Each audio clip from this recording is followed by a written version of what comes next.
ಬೆಂಗಳೂರಲ್ಲಿ ಏನಾಗಿದೆ, ಹೊಸ ಅಡ್ವರ್ಟೈಸ್ಮೆಂಟ್ ಪಾಲಿಸಿ ಬಂದ ಮೇಲೆ ಎಲ್ಲಂದರೆ ಅಲ್ಲಿ ಎಲ್ಲ ಈ ಡಿಜಿಟಲ್ ಸ್ಕ್ರೀನ್ಗಳನ್ನು ಅಡ್ವರ್ಟೈಸ್ಮೆಂಟ್ ಹಾಕೋದು ಶುರು ಮಾಡಿದ್ದಾರೆ.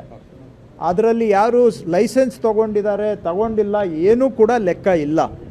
ಯಾರು ಅಪ್ಲೈ ಮಾಡಿದ್ದಾರೆ ಅವ್ರಿಗೆ ಲೈಸೆನ್ಸ್ ಕೊಡಬೇಕು, ಯಾರು ಲೈಸೆನ್ಸ್ ಇಲ್ಲದೆ ನಡೆಸ್ತಾ ಇದ್ದಾರೆ ಅದಕ್ಕೆ ಕೂಡಲೇ ಕಡಿವಾಣ ಹಾಕಬೇಕು. ಇದು ತೆರಿಗೆ ಬರಬೇಕು, ಅವರೆಲ್ಲ ತೆರಿಗೆ ಕಟ್ಟಿ ಲೈಸೆನ್ಸ್ ತಗೋಬೇಕು. ಅಕ್ರಮವಾಗಿ ನಡೆಸ್ತಾ ಇರೋದಕ್ಕೆ ಕಡಿವಾಣ ಹಾಕಬೇಕು ಅಂತಲೂ ಕೂಡ ನಾನಿವತ್ತು ಅಧಿಕಾರಿಗಳಿಗೆ ಸೂಚನೆ ಕೊಟ್ಟಿದ್ದೆ. ಈಗ 5 ನಗರ ಪಾಲಿಕೆಗಳು ತಮ್ಮ ಕಾಲ ಮೇಲೆ ತಾವು ನಿಂತ್ಕೋಬೇಕು ಅಂತ ಹೇಳಿದ್ರಿ. ಒಂದು ಕಡೆ ನೋಡಿದ್ರೆ ತೆರಿಗೆ ವಂಚನೆ ಮಾಡ್ತಾ ಇದ್ದಾರೆ. ಹೌದು, ಹಾಗಾಗಿ ಆಸ್ತಿ ತೆರಿಗೆ ಹೆಚ್ಚಳ ಮಾಡೋದು ಪ್ಲಾನ್ ಇದೆ. ಸದ್ಯಕ್ಕೆ ನೋಡಿ, ಆಸ್ತಿ ತೆರಿಗೆ ಹೆಚ್ಚಳ ಮಾಡೋ ಅವಶ್ಯಕತೆ ಸದ್ಯಕ್ಕಿಲ್ಲ. ತೆರಿಗೆ ಯಾರು ಕಟ್ಟದೆ ವಂಚನೆ ಮಾಡ್ತಾ ಇದ್ದಾರೆ ಅವರು ತೆರಿಗೆ ಕಟ್ಟಕ್ಕೆ ಶುರು ಮಾಡಿಬಿಟ್ರೆ ಬಹುಶಃ ಎಲ್ಲ ನಗರ ಪಾಲಿಕೆಗಳು ಕೂಡ ಶಕ್ತಿಯುತವಾಗಿ ಕೆಲಸ ಮಾಡ್ಬೋದು.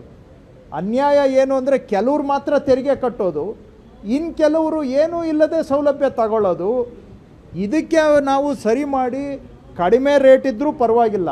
ನಾನು ಕಡಿಮೆ ತೆರಿಗೆ ದರದ ಪರ, ಕಡಿಮೆ ಟ್ಯಾಕ್ಸ್ ಪರ. ನಾನು ಅಧಿಕಾರಿಗಳಿಗೆ ಅದೇ ಹೇಳಿದ್ದೇನೆ. ನಾಳೆ ದಿನ ಚುನಾವಣೆ ಆಗುತ್ತೆ, ಹೊಸ ಮಹಾನಗರ ಪಾಲಿಕೆಗಳು ಬರ್ತಾರೆ, ಅಲ್ಲಿ ಅವರು ಕಾರ್ಪೊರೇಟರ್ಸು ತೀರ್ಮಾನ ಮಾಡ್ತಾರೆ ತೆರಿಗೆ ಹೆಚ್ಚಳ ಮಾಡಬೇಕಾ ಬೇಡವಾ ಅಂತ. ಆದರೆ ಕನಿಷ್ಠ ಪಕ್ಕದ ಮನೆಯವರು ತೆರಿಗೆ ಕಟ್ತಾ ಇದ್ದಾರೆ, ನಾನು ವಂಚನೆ ಮಾಡ್ತಾ ಇರೋದು, ಈ ಅನ್ಯಾಯಕ್ಕೆ ಆದರೂ ನಾವು ಕಡಿವಾಣ ಹಾಕಬೇಕು. ಎಲ್ಲರೂ ಕೂಡ ಕಮ್ಮಿ ಕಟ್ಟಲಿ, ಪರವಾಗಿಲ್ಲ. ದುಬಾರಿ ಮಾಡೋ ಇಚ್ಛೆ ನನಗಂತೂ ಇಲ್ಲ.